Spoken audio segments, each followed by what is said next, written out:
yang Allah berikan kepada kita, sehingga dengan nikmat-nikmat tersebut Allah kumpulkan kita pada saat ini di sebuah tempat yang mulia, yaitu masjid. Mudah-mudahan keberadaan kita di tempat ini menjadi sebab ridhonya Allah Subhanahu wa taala dan menjadi sebab diampuni semua dosa kita oleh Allah Subhanahu wa taala. Amin ya rabbal alamin. Sampai halaman 24, pas di tengah, pas pertengahan kitab paling bawah. Bismillahirrahmanirrahim. Qala al-musannif rahimahullahu ta'ala wa nafa'na bihi wa bi jami' ulumihi fid dharain amin. Lamma qarubat wafatul Mustafa sallallahu alaihi wasallam dajjatil ardu bil buka ila maulahu. Lamma qarubat, manakala dekat, wafatul Mustafa sallallahu alaihi wasallam, wafatnya Nabi kita Muhammad sallallahu alaihi wasallam, dajjatil ardu, berguncang bumi, bil buka, dengan tangisan, ila maulahu, kepada Tuhannya, yaitu kepada Allah. Jadi ketika Nabi hendak meninggal, parak sudah meninggal, bumi berguncang, menangis bumi, mengadu kepada Allah Subhanahu wa taala. Lawas Nabi garing, nggih. Nabi lawas garing. Berapa kali sidin apa ngarannya dihadang oleh para jamaah sembahyang. Makanya sampai Nabi itu menyuruh Sayyidina Abu Bakar untuk menjadi imam. Sebagai isyarat bahwasanya khalifah selanjutnya adalah Sayyidina Abu Bakar As-Siddiq. Nabi garing. Kemudian sebelum Nabi wafat pun malaikat maut seperti biasa, inggih, malaikat maut diperintahkan Allah Ta'ala datang kepada Rasulullah untuk ditawarkan, inggih, artinya hendak meninggal wahini kah atau sampai waktu yang akan datang, artinya terserah. Para nabi pasti ditawarkan, inggih, tawarkan. Namun kita kada, inggih, ada tahu aja malaikat maut hendak lagi bapak lah, inggih, nabi lain. Jadi Rasulullah ditawarkan, artinya hendak wahini atau nanti, sampai masa yang dikehendaki nanti. Tapi apa dijawab oleh Rasulullah? Ujar Rasulullah, ar-rafiqal a'la. Ujar Nabi, aku memilih tempat yang tinggi, artinya memilih wafat. Jadi malaikat maut, inggih. Banyak pesan Nabi. Di antara pesan Nabi yang paling masyhur adalah as-shalah, sembahyang. Ujar Nabi, sembahyang. Okay. Kemudian di antara cerita ketika Rasulullah sallallahu alaihi wasallam wafat, ketika Nabi meninggal, sudah memilih ar-rafiqal a'la, sudah memilih hendak dicabut nyawa. Nabi kan bertakun di mana Jibril, bertanya di mana Jibril. Akhirnya turun Jibril, inggih. Ujar Nabi, setelah aku meninggal apakah engkau akan turun ke bumi? Ujar Jibril, iya. Di antaranya apa? Jibril akan turun ke bumi untuk mencabut keberkahan yang ada di bumi atas perintah Allah Ta'ala. Kemudian ketika sudah hendak mencabut nyawa Nabi, malaikat Israel tentu mencabut dengan apa? Dengan selembut-lembutnya, inggih. Selembut-lembutnya, karena kekasih Allah Ta'ala, Habibullah, kekasih Allah Ta'ala, dicabut selembut-lembutnya, inggih. Dicabut selembut-selembutnya, merasa Rasulullah saking sakitnya sakaratul maut. Ujar Rasulullah apa? Allahumma thaqqil alayya wa khaffif ala ummati. Ya Allah, beratkan atas diriku, ringankan atas umatku. Artinya biar beban yang ditanggung semua umatku, beri ke aku setengahnya. Ujar Nabi dalam satu riwayat, setengahnya beri ke aku, sisanya kesembuhannya aja. Saking sayangnya Nabi lawan umat sidin. Jadi manakala dekat wafatnya Rasulullah sallallahu alaihi wasallam, berguncang bumi, menangis ila maulahu, kepada Allah. Wa qalat, lalu bumi berkata, artinya berkata kepada Allah Ta'ala, ya Rabbi, wahai Tuhanku, kanatil anbiya, dahulu para nabi itu tamshi ala dhahri, berjalan di atas punggungku. Ujar bumi dari dahulu sudah, dari sejak zaman Adam, para nabi itu berjalan di atas punggungku. Kemudian famay yamshi ba'dahum, siapa lagi yang berjalan setelah mereka ala dhahri, di atas punggungku. Karena bumi tahu bahwasanya Nabi Muhammad adalah khatamul anbiya wal mursalin, penutup para nabi dan para rasul. Jadi bumi tahu nabi terakhir adalah Nabi Muhammad sallallahu alaihi wasallam. Tidak ada lagi nabi setelah Nabi Muhammad. Kalau Nabi Muhammad meninggal, siapa lagi wahai Allah yang berjalan di atas punggung lun nih, siapa? Karena kan keberadaan para nabi, para rasul merupakan apa? Merupakan rahmat bagi alam semesta ini. Takun bumi. Padahal menurut pengetahuan atau menurut hal yang sering kita baca, Nabi Allah Khidir alaihi salam kan masih hidup sampai wahini. Sampai wahini. Jadi ada ulama menjelaskan hidupnya Nabi Khidir setelah wafatnya Nabi Muhammad bukan sebagai seorang nabi. Iya, Sidin dahulu seorang nabi, tapi setelah Rasulullah wafat, pangkat kenabian itu ditutup sudah.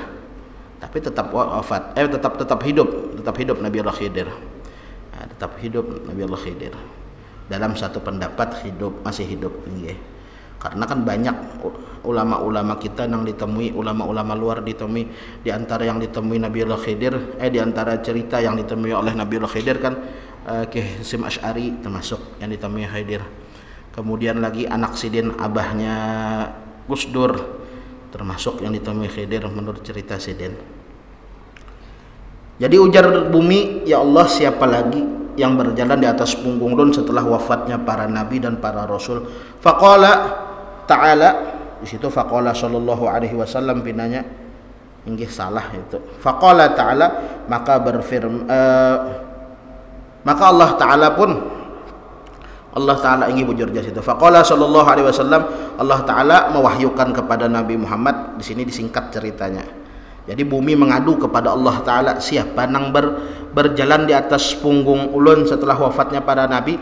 Akhirnya Allah Ta'ala mewahyukan kepada Nabi Muhammad, lalu menyampaikan kepada bumi. Faqala sallallahu alaihi wasallam, berkata Nabi Muhammad, ulama'u ummati, ulama dari umatku itu ka'ambiya'i Bani Israil, seperti para nabi dari golongan Bani Israil. Dari Bani Israel. Dalam sisi apa? Dalam sisi atau dalam segi berdakwah dan membawa atau menunjukkan umat kepada Allah Subhanahu wa taala. Jadi umatnya Nabi Muhammad dalam segi berdakwah mengajak umat itu seperti nabi-nabi pada zaman Bani Israel. Ulama dari umat Nabi Muhammad seperti nabi dari zaman Bani Israel, sekalipun tetap pangkatnya bukan nabi. Artinya pangkat kenabian sudah ditutup dengan wafatnya Rasulullah. Tapi ulama yang ada dari umatnya Rasulullah itu seperti para nabi Bani Israel. Dalam sisi apa tadi? Dalam segi menunjukkan umat kepada jalan menuju Allah Subhanahu wa taala. Jadi itu merupakan kemuliaan yang diberikan Allah Ta'ala kepada ulama, kepada orang yang belajar lalu mengajar, kepada orang yang belajar lalu mengajar. Amun belajar aja kada belajar. Ulama itu kan orang yang mengetahui lalu mengamalkan dan mengajarkan itu ulama. Kan babnya kita ini bab keutamaan ilmu atau belajar. Jadi orang-orang yang mempunyai ilmu di zamannya Rasulullah, dari umatnya Rasulullah, lalu mengajarkannya dan mengajak umat kepada Allah Ta'ala, itu sama seperti para nabi dari Bani Israel. Sekalipun kada boleh mengaku nabi, kan kayak nabi ya, kada boleh mengaku nabi, cuma dalam sisi berdakwahnya. Israel ini merujuk kepada Nabiullah Ya'qub alaihi salam. Israil. Israil dari bahasa Ibrani Isra artinya abdun, hamba, il artinya Allah. Jadi Israil artinya abdullah, hamba Allah. Jadi yang dimaksud Bani Israil itu anak cucu Nabiullah Yakub. Nabi Yakub bisi anak 12 di antaranya ada Yahuda, ada Bunyamin, ada Yusuf. Nah, ini ada Yusuf. Israil. Jadi ujar Rasulullah, ulama dari umatku itu seperti nabi-nabi dari Bani Israel. Artinya dalam memberikan petunjuk atau mengajak umat kepada kebenaran. Nah, ini kisahnya pulang ini. Apa buktinya bahwasanya ulama dari umat Rasulullah ini seperti nabi-nabi dari Bani Israel? Ada kisahnya. Ini kisahnya ini yang selanjutnya. Wa dzakara Ar-Raghib Al-Asbahani, dan menyebutkan Ar-Raghib Al-Asbahani kemudian fil muhadarat, dalam al-muhadarat, dalam tulisan-tulisannya. Apa ujar beliau? Innahu, sesungguhnya, qala al-imam Asy-Syadzili, berkata al-imam Asy-Syadzili, Abul Hasan Asy-Syadzili, qaddasallahu sirrahu, qaddasa sirrahu, semoga Allah Ta'ala memuliakannya. Sahibu Hizbil Bahri, yang menulis atau yang menyusun Hizib Bahar. Hizib Bahar, kumpulan wirid-wirid, di dalamnya juga ada Al-Quran, ada zikir. Ini bagus dibaca habis asar.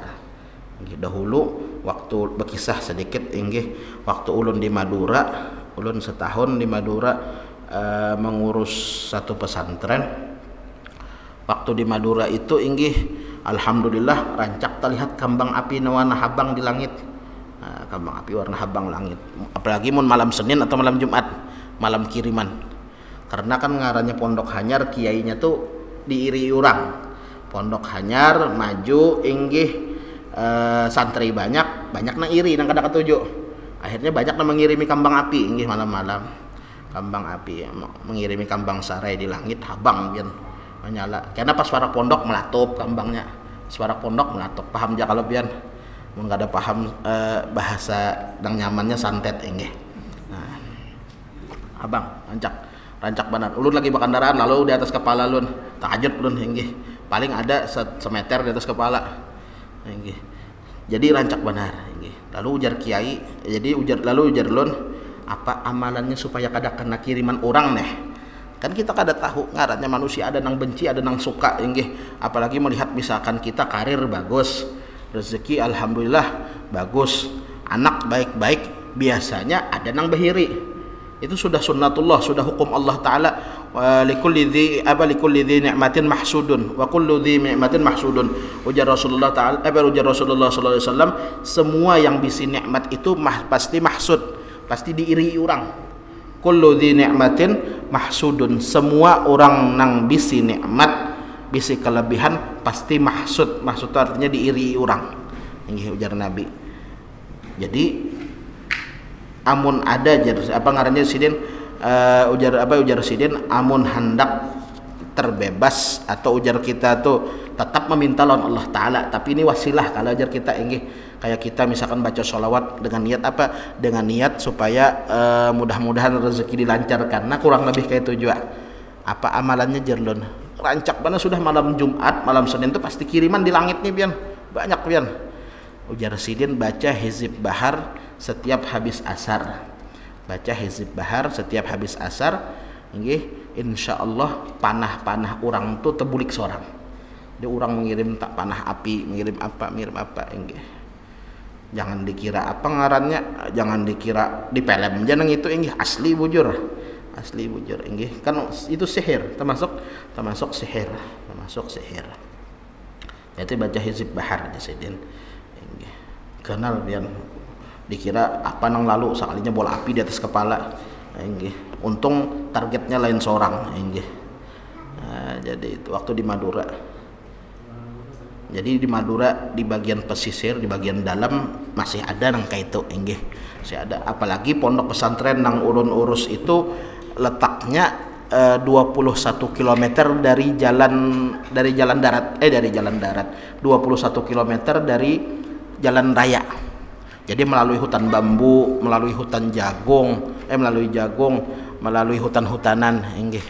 Jadi mun hendak ke pondok tuh terakhir dah di ujung pulau. Mbahnya tuh laut aja lagi. Hanya laut inggih. Jadi mun apa ngarannya amun hendak ke pondok melalui hutan tadi Bang, jagung, hutan bambu dan lain sebagainya. Inggih. Amun bahaya tuh amun bocor ban. Amun bocor ban malam hari kada takutan hantu Bang inggih. Adanya kada sombong, kada takutan hantu, tapi takutan begal ya nggih. Nah, takutan begal. Jadi itu. Jadi Jarsidin baca Hizib Bahar habis asar.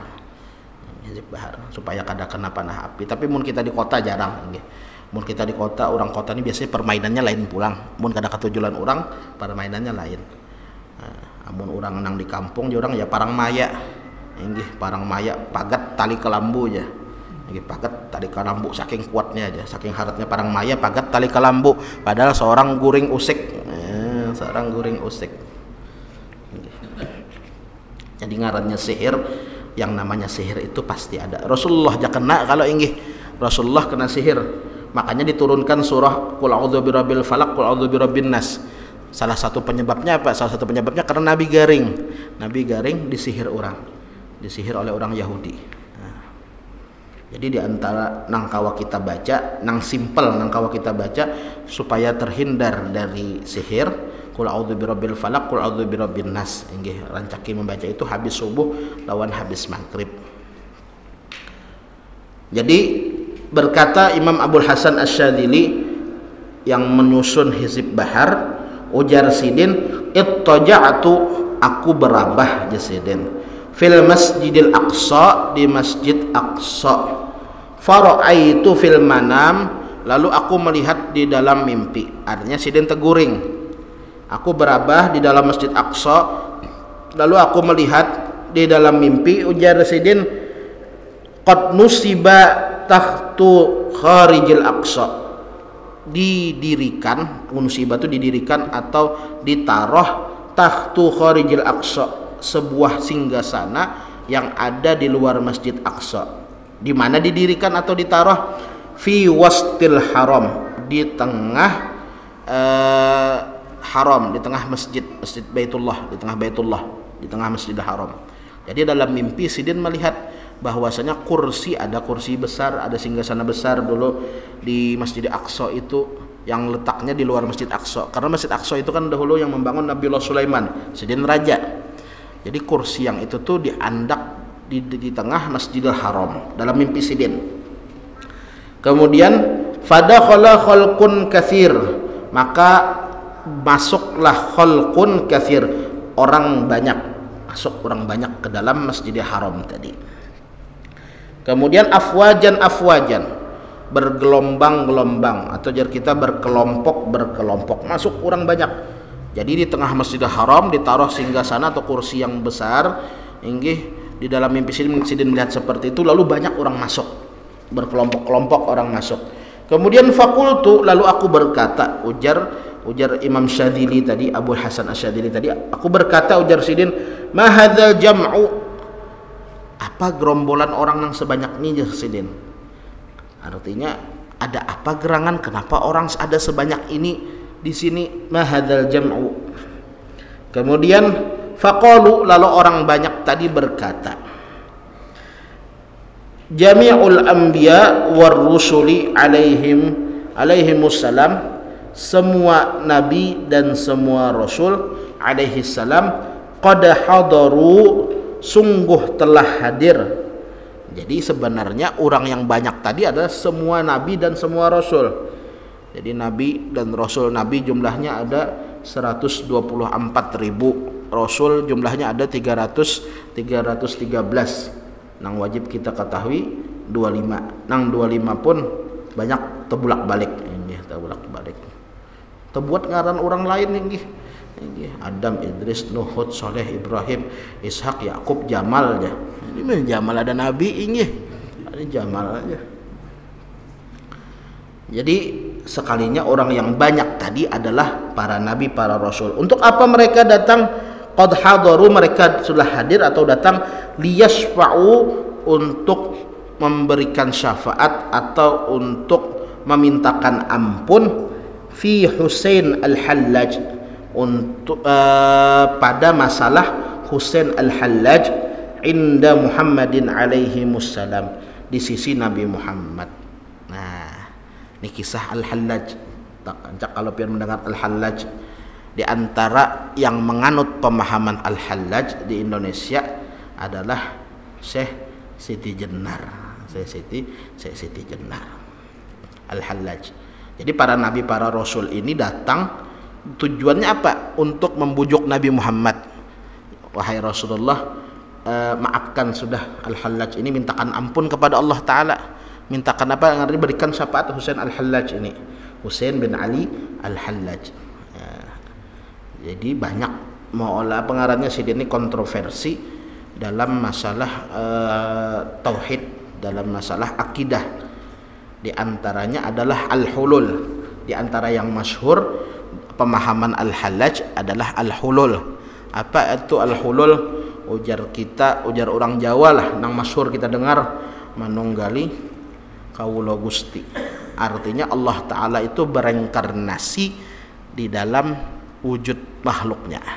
Nah, itu enggih.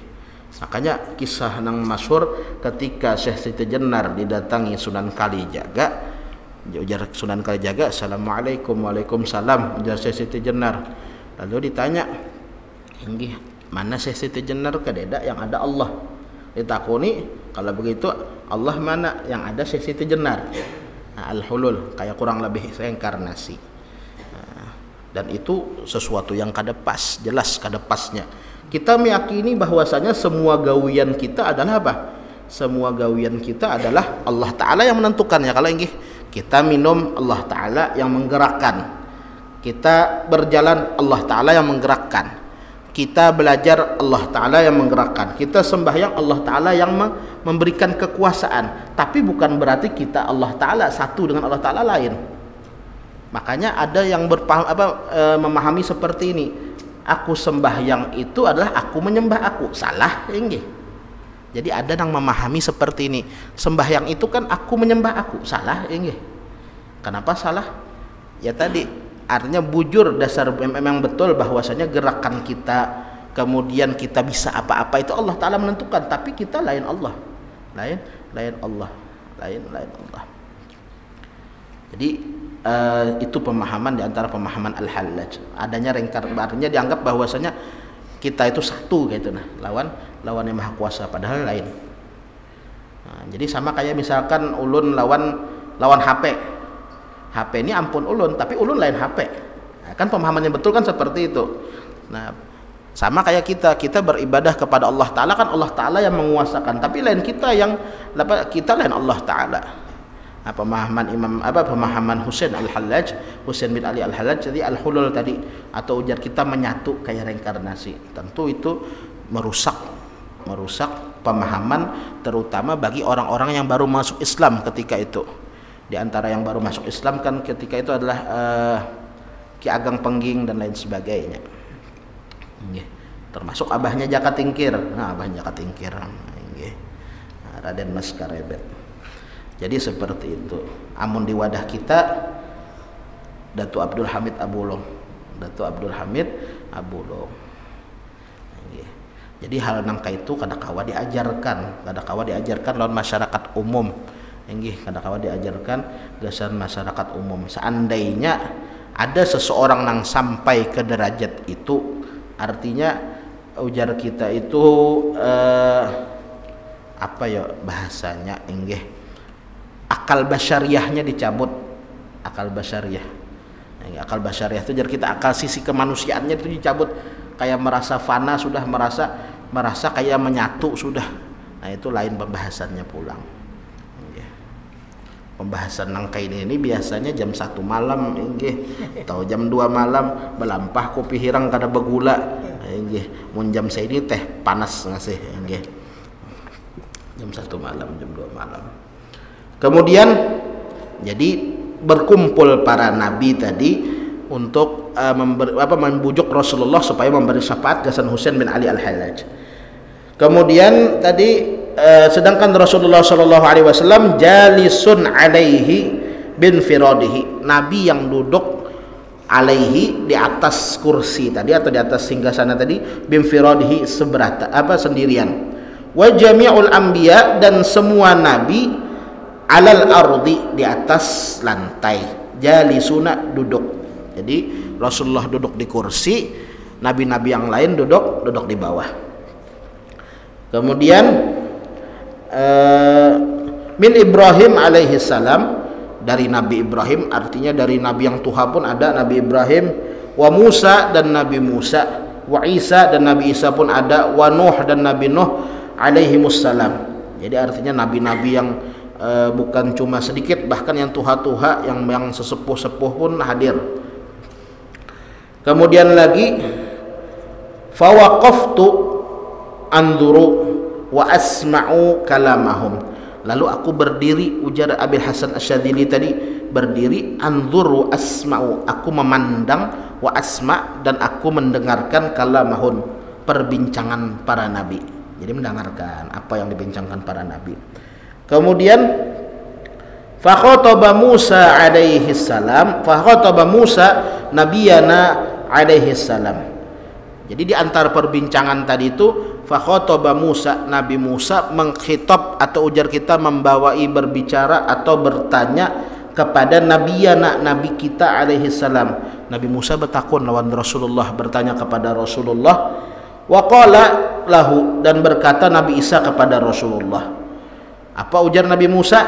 Innaka qad qulta, sesungguhnya engkau wahai Rasulullah, wahai Nabi Muhammad, qad qulta, sungguh dahulu telah mengatakan, ulama ummati ka anbiya Bani Israil, ulama umatku seperti nabi-nabi Bani Israil. Jadi ujar Nabi Musa, wahai Nabi Muhammad, dahulu pian pernah berkata, ujar pian, ulama umat pian itu seperti nabi-nabi Bani Israil.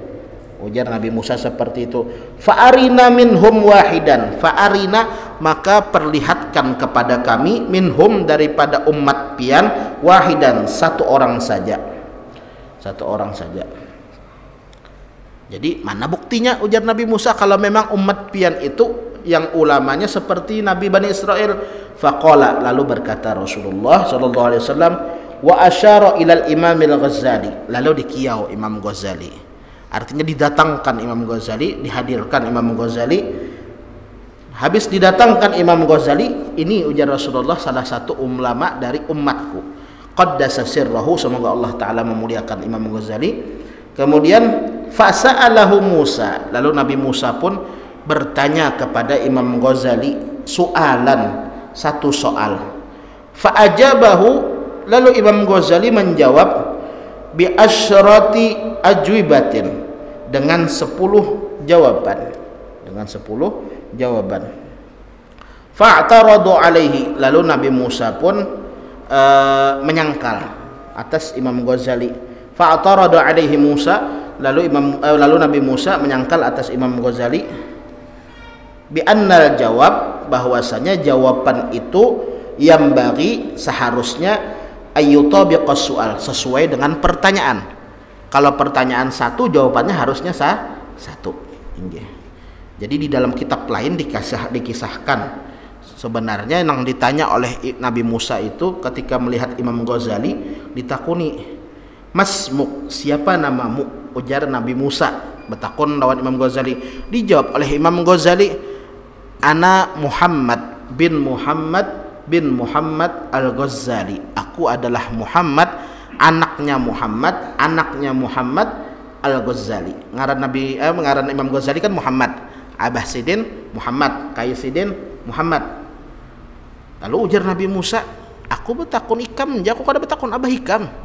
Ini bahasa kita atau bahasa Banjar. Yang kutanyakan adalah namamu, bukan nama orang tuamu, bukan nama kakekmu. Tapi kenapa dijawab anna Muhammad bin Muhammad bin Muhammad? Jadi gitu. Maka alim ya. Harusnya kalau orang alim itu ujar apa? Ujar Nabi Musa, harusnya kalau soalnya satu, jawabannya berapa? Satu. Nah, disangkal Nabi Musa. Lalu singkat cerita, inggih langsung kisahkan aja. Singkat cerita, Imam Ghazali pun minta izin kepada Rasulullah. minta izin untuk menjawab sangkalan dari Nabi Musa tadi. Diizinkan oleh Rasulullah. Nabi Musa, bukankah pian dahulu ditanya oleh Allah Ta'ala, dikisahkan di dalam Al-Quran, ujar Allah Ta'ala, wa ma tilka biyaminika ya Musa, apa yang ada di tangan kanan dari Bani Israel. Dijawab oleh Imam Ghazali, dijawab oleh Al-Imam Al-Ghazali, Muhammad bin Muhammad Al-Ghazali, Imam Ghazali. Makam Sayyidin di Iran, masuk Iran. Itu Imam Ghazali. Orang dahulu ini ngaran Muhammad, Abah Muhammad, Kai Muhammad. Nah, itu luar biasa Imam Ghazali yang mengarang kitab Ihya Ulumuddin.